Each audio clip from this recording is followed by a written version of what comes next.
আবু সাইদ মুক্ত এই মুহূর্তে দরকার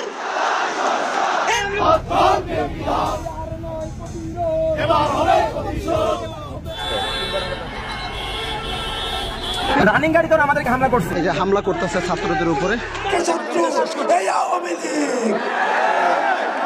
আওয়ামী লীগের বিরুদ্ধে আজ সকাল থেকেই ছাত্রলীগ ও আওয়ামী লীগের রাজপথের তাণ্ডব শুরু হয়েছে। ইতিমধ্যে দুই সমন্বয়ককে গণধোলাই দেওয়া হয়েছে।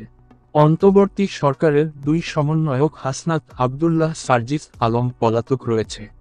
দেশের বর্তমান পরিস্থিতিতে ক্ষমতা বদল হতে পারে বলে ধারণা করছেন রাজনৈতিক বিশ্লেষকরা। ইতিমধ্যে রাজপথ দখলে নিয়েছে আওয়ামী লীগের নেতাকর্মীরা।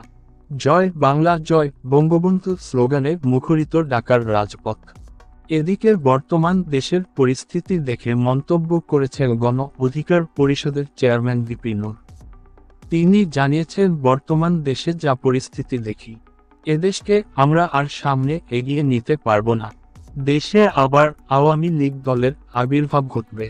তো বন্ধুরা, বর্তমান দেশের পরিস্থিতি দেখে আপনার কি মনে হয় কমেন্টে জানিয়ে দিন।